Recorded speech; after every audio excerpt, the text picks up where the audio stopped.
तो hey guys, कैसे हैं आप सब। मेरे ख्याल से बहुत ही अच्छे होंगे।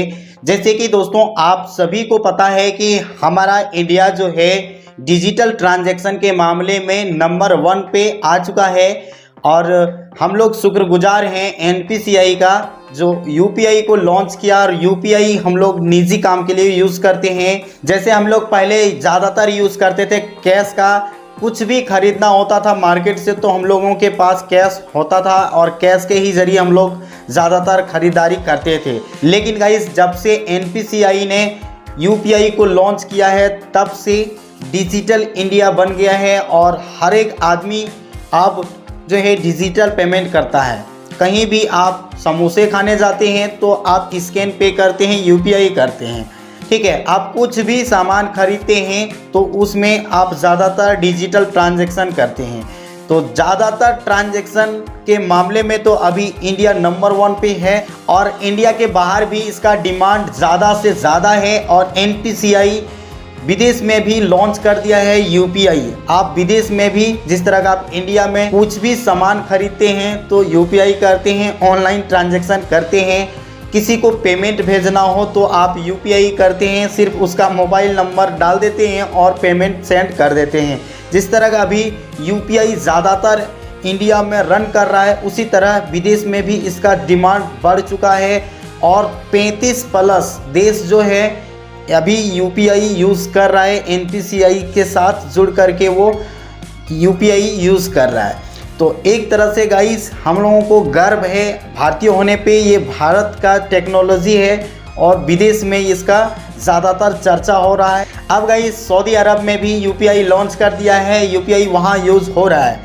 तो दोस्तों अब जो है भारत टेक्नोलॉजी के मामले में डेवलप कर रहा है, काफ़ी ज़्यादा अभी जो है देश यूपीआई यूज़ कर रहा है। तो चलिए दोस्तों आप सभी को बताऊंगा कि यूपीआई कौन कौन सा देश में यूज़ हो रहा है और कौन कौन सा देश इसके लिए रिक्वेस्ट डाल रहा है। भारत का इस टेक्नोलॉजी को विदेश में भी सराहना हो रहा है और हमें गर्व है भारतीय होने पे, क्योंकि हमारा देश कुछ डेवलप कर रहा है। चलिए आपको मैं दिखा दूं कि अभी कितने कंट्री जो है यूपीआई यूज़ कर रही हैं। सबसे पहले तो दोस्तों भारत सबसे नंबर 1 पे है यूपीआई ट्रांजैक्शन में। लगभग यहाँ 14.3 लाख करोड़ रुपए का लेन देन अभी यूपीआई से कर चुके हैं। तो सबसे नंबर 1 डिजिटल ट्रांजैक्शन में यूपीआई है जो भारत का टेक्नोलॉजी है। ट्रांजैक्शन के मामले में इंडिया नंबर 1 पे है और यहाँ आपको मैं दिखा दूँ कि भारत का इस टेक्नोलॉजी का यूज़ बहुत सारे कंट्री में की जा रही है, जैसे फ्रांस, सिंगापुर, इस तरह करके गाइस 35+ कंट्री है जो यूपीआई यूज़ कर रहे हैं। तो गाइस कहीं ना कहीं हमारा भारत डेवलप कर रहा है और टेक्नोलॉजी में भी काफ़ी ज़्यादा आगे बढ़ चुका है और इस भारत के टेक्नोलॉजी पे हमें गर्व है और हमें भारतीय होने पे गर्व है। तो गाइस यूपीआई से अगर ज़्यादा से ज़्यादा ट्रांजैक्शन विदेश से भी होगा तो इसमें हमारा जो है ज़्यादा प्रॉफिट होगा, हमारा देश का जो है इकोनॉमिक भी डेवलप करेगा। तो यहाँ जो है यूपीआई का डिमांड बहुत ज़्यादा है।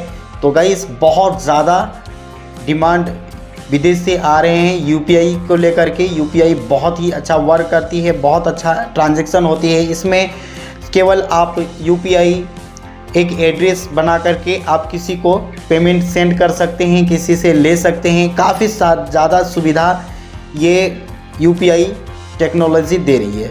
गाइस यूपीआई काफ़ी ज़्यादा फेमस हो चुका है, तो यूपीआई के ऊपर और कई सारा अपडेट्स आएंगे। तो गाइस अगर आप यूपीआई और बैंकिंग रिलेटेड कुछ भी जानकारी चाहते हैं तो आप हमारे इस चैनल को सब्सक्राइब करके रख लीजिए, ताकि और भी मैं बैंकिंग रिलेटेड, यूपीआई के रिलेटेड कुछ भी अपडेट दे तो आपको नोटिफिकेशन सबसे पहले मिल सके।